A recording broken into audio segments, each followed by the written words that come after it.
So you want to lose weight for summer? Well, in this video, I'm revealing exactly what I'm telling my clients to do. Because as a dietitian, I have the proven strategies that work. And I'm not just sharing expert advice today, because I myself am getting married this summer. So these are the exact strategies that I myself will be following to look and feel my best on my wedding day. So trust me, this is going to work because we have zero time for messing around. Now, if we haven't met before, I'm Maria and I'm a registered dietitian. And I have helped hundreds of people successfully lose weight using both psychology and science. Because let's be real, life is too short to spend it constantly on a diet. So my goal is to help you reach your goals fast so that you can get on with living your best life. So if you're tired of wasting time on diets that do not work, make sure to hit subscribe because I am here to help you too.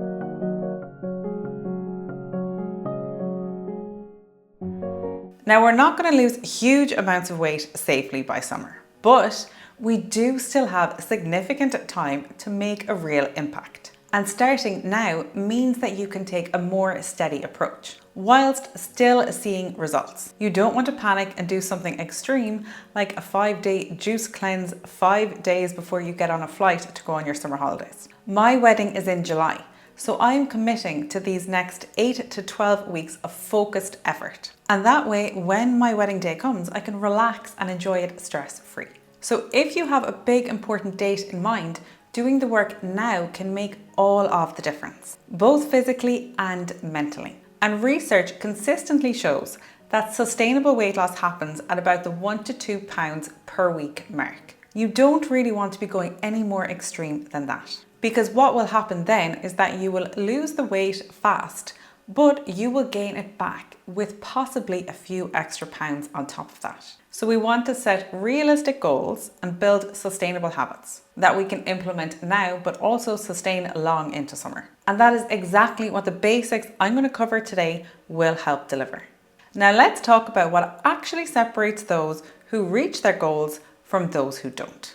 And it's not willpower, it's not motivation, and it's not even having the perfect diet plan. It's consistency. And the best tool for building and maintaining consistency is tracking. Now, before you panic, most people are going to think when I say tracking that you need to count calories, but not necessarily. However, if you're not tracking in some form, you are guessing.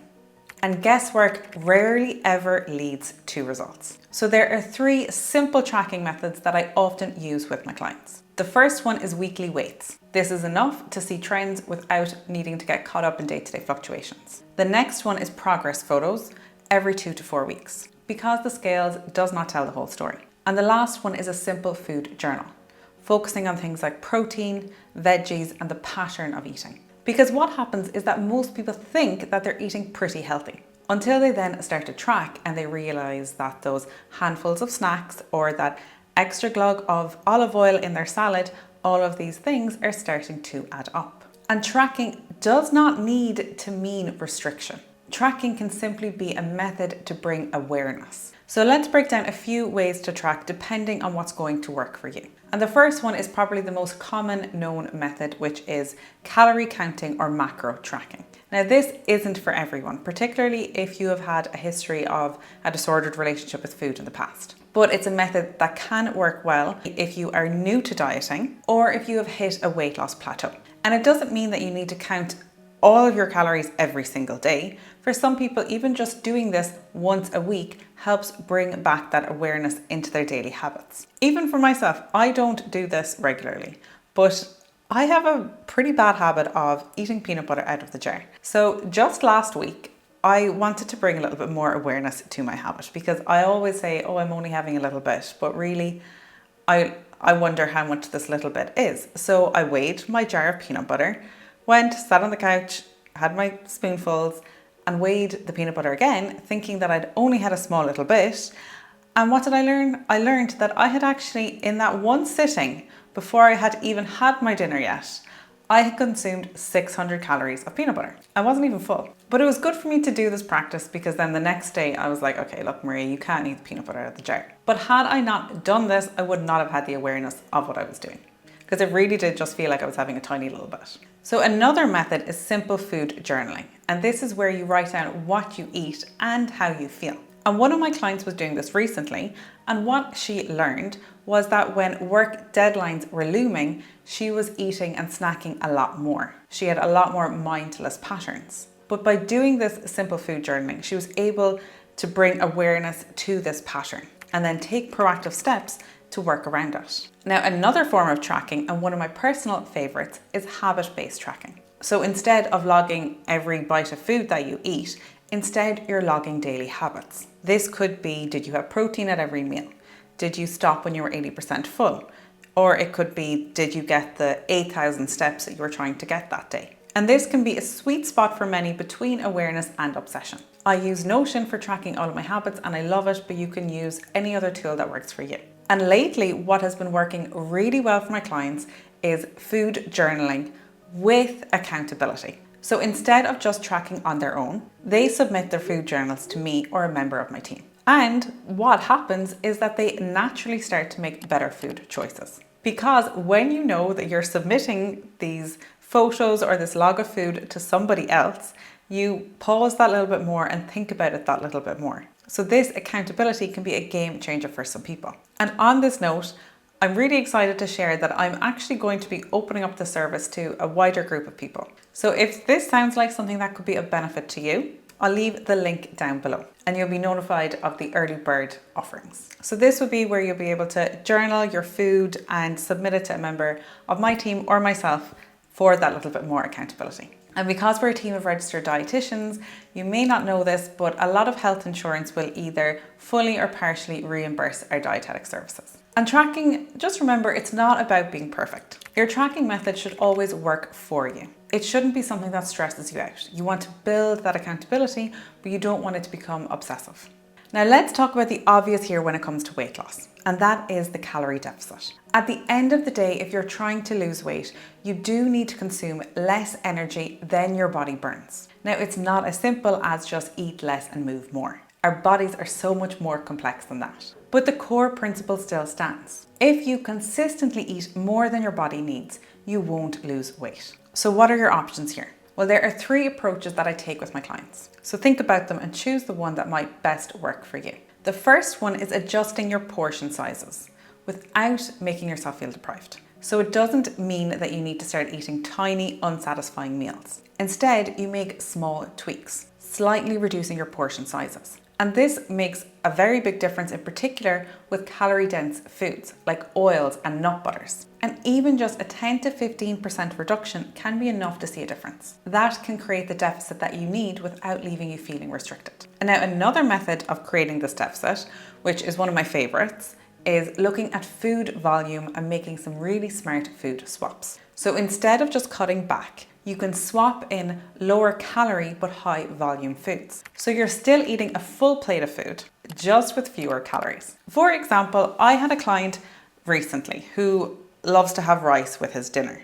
So instead of trying to cut back drastically on the rice, we swapped in half rice, half cauliflower rice. Mixed them all in together. So visually, every evening when he sat down to have his dinner, it didn't look depressing. He was still having a very similar, if not more, food on his plate. But this small tweak meant that he was consuming fewer calories. And it was little changes like this that allowed him to stick to these new habits, stick to the new changes without feeling like he was on a diet, do it over a period of weeks, which then meant he had results. You want to make everything seem easy. So you're actually eating more by volume while naturally reducing your calorie intake. Now the third approach, and this one is fascinating, and this is focusing on food quality. So very highly processed foods. These are more efficiently absorbed by your body, meaning that you extract more calories from them than you would their whole food counterpart. So let me give you an example. If you were to eat an apple in its raw, crunchy whole form, your body has to work a lot harder to break this down. It has to tear through the skin and the fiber and the flesh, and it has to churn it all up in your stomach and then digest it. So your body has to do a lot more work. In comparison, if you were to have a glass of apple juice, all of the hard work is done for you. The structure is gone, the skin is gone, and your body efficiently absorbs almost 100% of those calories. And research has shown that with whole foods, you can absorb up to 30% fewer calories. So with my clients, I like to try and combine a little bit of all of these strategies. So looking at the portion sizes, particularly of the calorie dense foods, bringing in the volume and focusing on more whole foods as much as possible. And the result here is that they feel satisfied and the weight can come off steadily without feeling miserable, because nobody, I always say this, nobody can stay on a diet and feel miserable long term, and then they're never going to see success, because you can't expect to be okay with staying miserable for as long as it takes to lose the weight. And remember that this does not need to be 100% of the time. There is a place in everyone's diet for a little bit of processed foods. You're going back to that 80-20 principle. You want to focus on these strategies most of the time. You need some flexibility for a social life, for enjoying yourself, and just finding the right balance. Now, I would love to hear from you. What is it that you are struggling with the most? Is it the calorie deficit? Is it that you don't know what foods you should be eating? But comment below and let me know, because that will help me make more videos that can better help you. And also, if you're happy to share, please comment below and let me know how much weight you're trying to lose, as this will help give me a better idea of what we're trying to do here. Now let's talk about protein, the absolute cornerstone of any weight loss program. And this is why it works. When you're in a calorie deficit, your body needs protein to preserve muscle mass. Without enough protein, you will lose weight, but a good chunk of that will be muscle. And that is not ideal, because muscle is metabolically active tissue, meaning that it burns calories even when you're at rest. And more muscle means a higher metabolism. And the benefits don't even stop here. Protein helps keep you feeling full, and hungry people are not successful at weight loss. And research shows that those who eat a higher protein breakfast in particular, they tend to consume lesser calories at lunch and lesser calories throughout the whole day. They even did a study where they looked at people who ate eggs versus people who ate bagels for breakfast.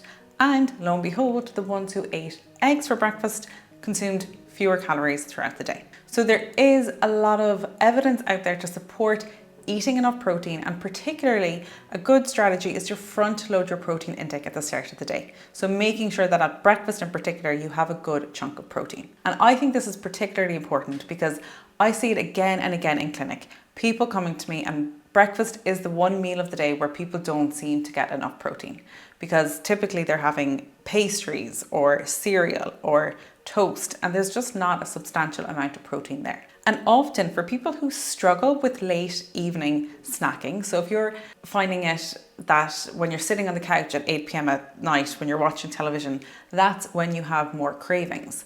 So funnily enough, it's not what's happening at 8 p.m. You need to go back to what you're doing at 8 a.m. and look at your breakfast.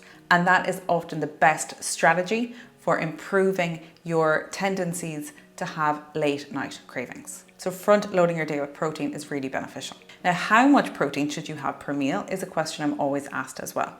And I will typically say you need 20 to 40 grams of protein per meal. You want to be going towards the higher end of the range if you are an older adult or if you're in a bigger body. And for snacks, around 10 to 15 grams of protein is a good place to start. But if you want even more information on protein, I have a free protein guide, which I will leave linked in the description box below. So I'd recommend checking that out if you want to know exactly how much protein you should be consuming for your weight and for your needs. But for my wedding prep, this is the strategy that I'm probably the most religious with. All of my meals I will focus first on my protein, and I will build the rest of my meal around that. Now, if you're looking for high protein, healthy recipe ideas, I would highly recommend following me over on Instagram or checking out my website, where I share lots of protein recipes. In fact, on Instagram, I lately did a low calorie, high protein snack series that is definitely worth checking out for lots of high protein ideas.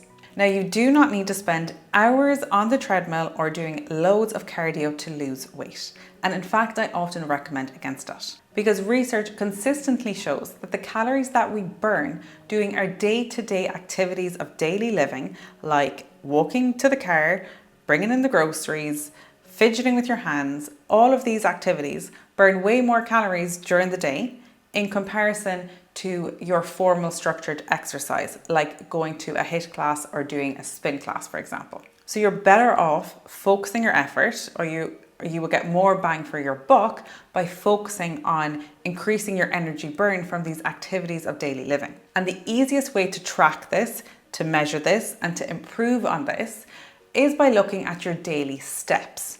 You can do this with a fitness watch, an Apple Watch, or a pedometer. It's measurable, it's achievable, and it doesn't require a fancy gym membership or fancy gym equipment. So for me, in the build up to my wedding, one of my big goals is to try to get in every single day 8,000 to 10,000 steps. Now, you need to look at where you are and what you're currently doing. If you're currently only doing 3,000 steps a day, don't try to go from 3,000 to 10,000. Try to go to 5,000 for 2 weeks. Stay there and then maybe increase it by another 1,000 every week. But working on your daily steps is a really good strategy for weight loss. Now, yes, going back to those high intensity workouts, per minute, they burn more calories. But when it comes to using them as a weight loss strategy, I often don't really encourage them, because what happens is we see a compensation effect. So somebody will think, okay, well, I did my spin class this morning. I can now sit down for the rest of the evening, or I can eat a bigger lunch because of that. Another thing that tends to happen when you're doing intense cardio is that your hunger levels increase a lot too. I know myself, when I'm training for half marathons, I am like hungry all of the time in comparison to the days where I'm just trying to get in those extra few thousand steps. Now, I'm not saying not to do these kind of exercises. If you like running, if you like cardio, and if you're doing it at the moment, I don't think you need to cut it out.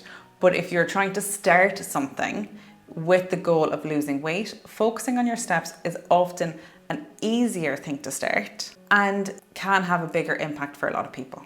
Now let's talk about something that will completely transform your body composition, and that is strength training. If you are not currently lifting weights in some form, this could be the missing piece of your summer journey. And it could also be that one thing that helps you with your weight maintenance longer term. And I will be honest, this for me is the one thing that changed everything. Because as a dietitian, I'm pretty good, especially over the last years, at eating healthy the majority of the time. I've been building habits that I have been doing year on year. But it was only when I really started becoming a very consistent and regular gym goer that I really started to see more physical and mental benefits. And I will honestly say that I did not like going to the gym. I really did not like going to the gym at the start. And it didn't happen overnight, but now I genuinely do enjoy going. If people would like me to do a video for tips on how to get into it, let me know and I can work on something like that. But regular strength training will transform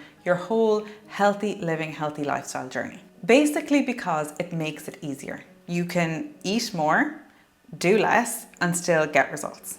And again, this goes back to what I said earlier. Muscle is that metabolically active tissue, meaning that it burns calories even when you're sitting on the couch. And this is why you see some people who are literally starving themselves. They're always exercising and they're still really struggling with their weight. And then you see other people who look like they can kind of just eat a little bit more of what they want. They don't need to be going to the gym all the time. And they manage to maintain their weight and see results. So for me and my wedding prep, I am really focusing on strength training and I'm going around 4 or 5 times a week. But you don't need to start there. If you don't do any at the moment, you just want to start by going 1 or 2 times a week and then build on that. And if you are concerned that you are going to get bulky, I promise it's not that easily done. If anything, you will start to get that beautiful muscle tone that we all want. You will start to get stronger bones, better posture, a more efficient metabolism, and more than anything else, you will gain confidence because there is something so empowering about being able to see your body getting stronger. Now, the last thing that I recommend that I do weekly that can really help you get towards your goals is having a weekly reset ritual, because there is no point in doing all of this tracking if we are not reflecting and resetting. Research consistently shows that advanced planning significantly increases adherence to nutrition goals because it removes decision fatigue. Basically, when you're tired after a long day, having decisions already made for you by your past self. This makes all the difference between grabbing that unhealthy snack or having that healthy meal. So I typically do my reset on a Sunday, and it involves 3 components. The first one is at my desk. And this is where I do a quick review of the previous week. And I look at all my habits. I look at which ones I did well on and which ones I didn't, and why.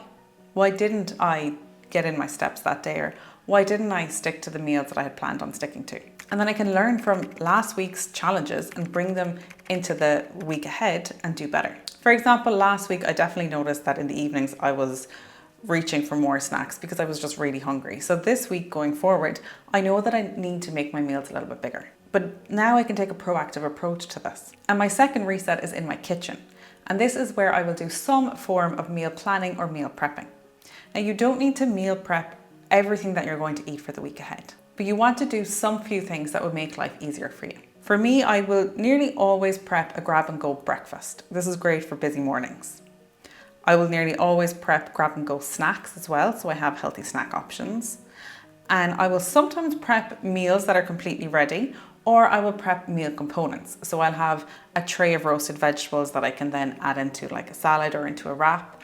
I will have my proteins cooked, I will have some quinoa made, and then during the week, it's very quick and easy for me to assemble them into meals. But you want to find a method that works for you. Now I can do a video of my typical weekly meal prep. If that would be helpful, let me know in the comments below. But even things like knowing what groceries you need to get, what you're going to have for dinner each night of the week, just that little bit of advanced planning can make a really big difference. And it can save you a lot of time and it can save you a lot of money too. And then my last part of my reset routine is looking at my calendar. And this is where I look at the week ahead and I look at my work schedule, if I have other things built in, and I look at the days where they seem to be a little bit busier. So I make sure that I plan in my workouts, the days that I can, and I look at the days that are busy and the days that it's going to be more challenging for me to get in my steps. And then I just make adjustments around that. So maybe I know that I need to wake up a little bit earlier that day and try to go for a morning walk. Or maybe I'm meeting a friend for coffee. Why don't I ask if she would like to come for a walk with me that day, instead of just going to the coffee shop and sitting down. But a little bit of advanced planning can make a really big difference into how your week is going to go. And if you are somebody who is constantly trying to start new diets or trying to start new healthy habits and you're never getting too far, they kind of like just fall away after a week or two, bringing back in this reflection process can be really beneficial. But again, it's not about perfection. It's about transitioning from a reactive mindset to taking proactive approaches. So there we have it, your 6 science-backed basics for summer weight loss. We're going to start tracking our progress in a way that serves us. We're going to create a slight calorie deficit that's maintainable over the long term. We're going to eat enough protein at every meal and get our steps up to a reasonable level. We're going to strength train and we're going to do a weekly reset ritual. Now, I really hope this video has been helpful, but let me know in the comments below what you're struggling with the most so I can make future videos to help you better. And I'd love to hear from you about your own weight loss journey. So keep me updated in the comments below. Now, if you enjoyed this video, YouTube thinks you're going to enjoy this one next. And as always, thank you very much for watching. Stay happy and stay healthy, and I'll see you again next week. Thanks for watching.